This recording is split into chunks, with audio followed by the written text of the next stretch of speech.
Okay guys, so basically what you have is a roll of dough here, which is pretty much the same recipe you would use for any kind of roll or, French bread. But we're gonna make English muffins. So I'm gonna tape this because this is the most critical part of the whole thing. Hi Simon. If you have a kitchen scale, you can use it to get, I would say 80 grams.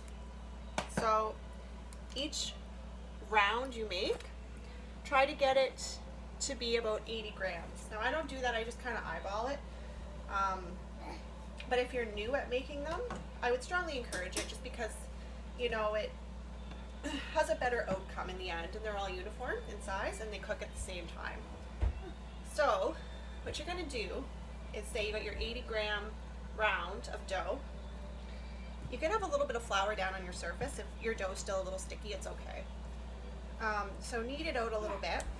And then what you're going to do is you want the top to be as smooth as possible. So I kind of stick my finger in this dough here, and then I pull all the dough on the top into a nub on the bottom. So just keep pulling and stretching the dough so that you have a nice smooth top. Just keep pulling and stretching, pulling and stretching. Now at first it's going to seem really time consuming and you might be like, why? What is the point? But once you taste them, you'll be making them 24 at a time. And it only gets easier as time goes on. So there you go. I mean, this is basically okay here. It's not completely smooth, but now what you're going to do is take your hand and kind of do like a counterclockwise motion with this dough ball. And this is called bowling. And basically what you're doing is just making a nice flat top so that your English muffin will just have a smooth surface and just look pretty. So there you go. You can basically eyeball it as long as it looks smooth enough. I mean, it doesn't have to be perfect. You can just do that and then continue. Basically you just have a perfect little round golf ball looking thing. And then continue with the rest of your dough, and I'll see you in a bit. Hey guys, welcome back. So you should have all of your dough rolled out. And to prepare the pan, this is just for the basic rising of the dough. I lay down parchment, and it's hard to see because the sun is shining right on it, but there's cornmeal on there as well. So what you're going to do is take each one of your dough balls, kind of like press it into the cornmeal, shake it around a little bit. Just make sure you get it pretty coated. And then you can take, this is just generic cheapo cornmeal, and take it and just dump a bunch on the top. It doesn't like to stick, but what we're going to do after is take your palm. You don't want to use your fingers, because if you use your fingers when the dough rises, it gets all these like little indents. So basically what you want to do is take your palm and press down just to, flatten it out a little bit, just so it rises in a circular form. And there we go. I'm going to move over here so that you guys might be able to see this a little better. No, not happening. It's so sunny today, I don't even know what to do with the sun anymore. Okay, here we go. So you've got these nice little round discs now.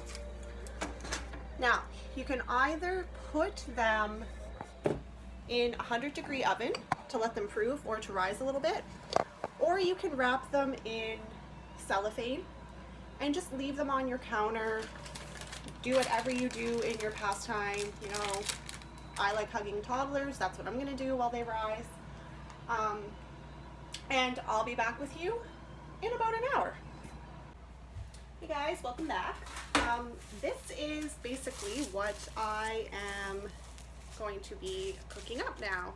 So as you can see, they've gotten a little bigger. You don't want them huge because what's going to happen if they're too big is that they're just not going to look like an English muffin anymore. So I mean, this is probably good, and give them one more really soft pat with your palm so that they're just going to be the perfect circle when you cook them. Now, to do that, what you have to do is grab a pan, frying pan is perfect, because basically these are steamed. Set your oven on low. So for me, on my oven, that's between 2 and 3. And then you're going to grab your pan, make sure your pan has a lid, because what you want is that effect of the steamed cooking. And what you're going to do is put a little bit of butter in your pan and just let it melt. Let it melt down for a minute or two before you even put your English muffins in. So I'm going to start doing that, and I'll be right back with you.